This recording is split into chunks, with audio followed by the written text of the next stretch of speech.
Assalamualaikum warahmatullahi wabarakatuh. Semangat pagi, semoga kalian dalam kondisi baik-baik saja, dalam kondisi selalu sehat. Oke, di materi sesi kemarin kita sudah membahas tentang prinsip-prinsip demokrasi. Untuk sesi kali ini, materi kelas 11, kita akan membicarakan tentang pelaksanaan demokrasi di Indonesia. Baik, pelaksanaan demokrasi di Indonesia dapat dilihat dari sudut pandang normatif dan empirik. Dalam sudut pandang normatif, demokrasi merupakan sesuatu yang secara ideal hendak dilakukan atau diselenggarakan oleh sebuah negara. Seperti misalnya kita mengenal ungkapan pemerintah dari rakyat, oleh rakyat, dan untuk rakyat. Sedangkan makna demokrasi dari sudut pandang empirik, yakni demokrasi dalam perwujudannya dalam kehidupan politik praktis. Dalam perjalanan sejarah ketatanegaraan negara kita, semua konstitusi yang pernah berlaku menganut prinsip demokrasi. Hal ini dapat dilihat misalnya, 1. Dalam pasal 1 ayat 2 Undang-Undang Dasar 1945 sebelum diamandemen berbunyi, kedaulatan adalah di tangan rakyat dan dilakukan oleh Majelis Permusyawaratan Rakyat. 2. Dalam pasal 1 ayat 2 Undang-Undang Dasar Negara Republik Indonesia tahun 1945 setelah amandemen berbunyi, kedaulatan berada di tangan rakyat dan dilaksanakan menurut Undang-Undang Dasar. 3. Dalam Konstitusi Republik Indonesia Serikat pasal 1A ayat 1 berbunyi, Republik Indonesia Serikat yang merdeka dan berdaulat ialah suatu negara hukum yang demokrasi dan berbentuk federasi. B. Ayat 2 berbunyi, kekuasaan kedaulatan Republik Indonesia Serikat dilakukan oleh pemerintah bersama-sama Dewan Perwakilan Rakyat dan Senat. Lanjut yang keempat, dalam Undang-Undang Dasar Sementara 1950 pasal 1 ayat 1 berbunyi, Republik Indonesia yang merdeka dan berdaulat ialah suatu negara hukum yang demokratis dan berbentuk kesatuan. B. Ayat 2 berbunyi, kedaulatan Republik Indonesia adalah di tangan rakyat dan dilakukan oleh pemerintah bersama-sama dengan Dewan Perwakilan Rakyat. Baik, kita lanjut. Dalam keempat konstitusi tersebut, kita dapat melihat secara jelas bahwa secara normatif Indonesia adalah negara demokrasi. Dilihat dari indikator-indikator yang dirumuskan oleh Afan Ghaffar dalam bukunya berjudul Politik Indonesia, Transisi Menuju Demokrasi 2003 halaman 7-9. Berikut ini. 1. Akuntabilitas. Dalam demokrasi, setiap pemegang jabatan yang dipilih oleh rakyat harus dapat mempertanggungjawabkan kebijaksanaan, ucapan, perilaku diri pribadi sekaligus anak dan istri yang hendak dan telah ditempuhnya. 2. Rotasi kekuasaan. Dalam demokrasi, peluang akan terjadinya rotasi kekuasaan harus ada dan dilakukan secara teratur dan damai. 3. Rekrutmen politik yang terbuka. Untuk memungkinkan terjadinya rotasi kekuasaan, diperlukan satu sistem rekrutmen politik yang terbuka. Artinya, setiap orang yang memenuhi syarat untuk mengisi suatu jabatan politik yang dipilih rakyat mempunyai peluang yang sama dalam melakukan kompetisi untuk mengisi jabatan politik. 4. Pemilu. Dalam suatu negara demokrasi, pemilu dilaksanakan secara teratur.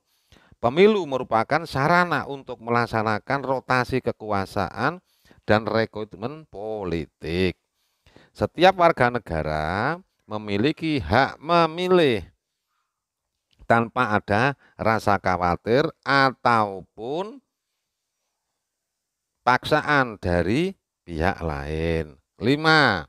Pemenuhan hak-hak dasar.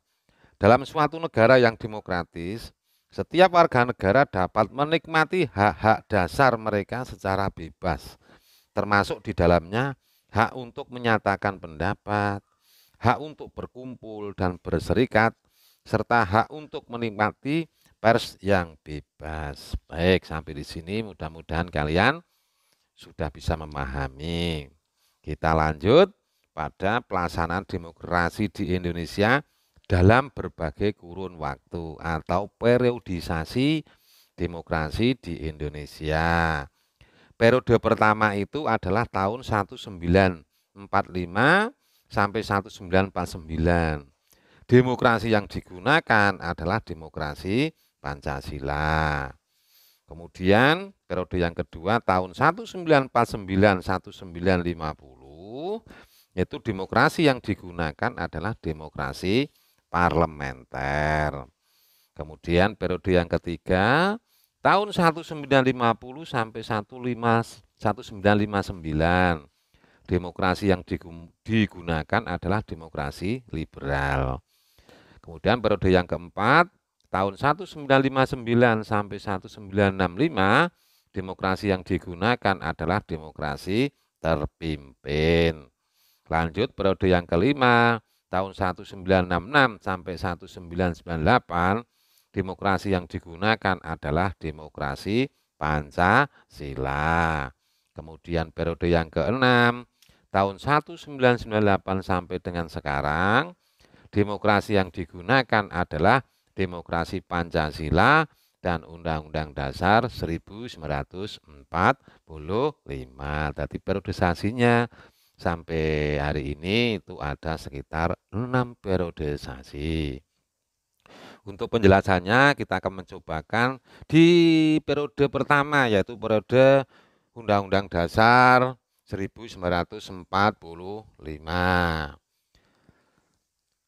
Bentuk negara Indonesia pada waktu kurun 18 Agustus 1945 sampai 27 Desember 1949 adalah negara kesatuan. Adapun landasan yuridis negara kesatuan Republik Indonesia diuraikan berikut ini. A. Pembukaan Undang-Undang Dasar 1945 alinea keempat yang berbunyi melindungi segenap bangsa Indonesia dan seluruh tumpah darah Indonesia. Hal tersebut menunjukkan satu kesatuan bangsa Indonesia dan kesatuan wilayah Indonesia. Dan yang B, pasal 1 ayat 2 UUD 1945 yang berbunyi negara Indonesia ialah negara kesatuan yang berbentuk republik. Kata kesatuan dalam pasal tersebut menunjukkan bentuk negara, sedangkan republik menunjukkan bentuk pemerintahan. Oke, lanjut. Pembagian kekuasaan pada masa Undang-Undang Dasar 1945 kurun waktu 18 Agustus 1945 sampai 27 Desember 1945 belum berjalan sebagaimana mestinya. Hal ini disebabkan belum terbentuknya lembaga-lembaga negara seperti yang dikehendaki Undang-Undang Dasar 1945. Pada kurun waktu 18 Agustus 1945 sampai 27 Desember 1945 hanya ada presiden, wakil presiden, menteri-menteri serta KNIP. Sejak 18 Agustus 1945 sampai 16 Oktober 1945 segala kekuasaan legislatif, eksekutif, yudikatif dijalankan oleh presiden. Undang-Undang Nomor X tanggal 16 Oktober 1945 menyebabkan terjadinya pembagian kekuasaan, yaitu legislatif dijalankan oleh KNIP dan kekuasaan lainnya masih tetap dipegang oleh presiden sampai tanggal 14 November 1945.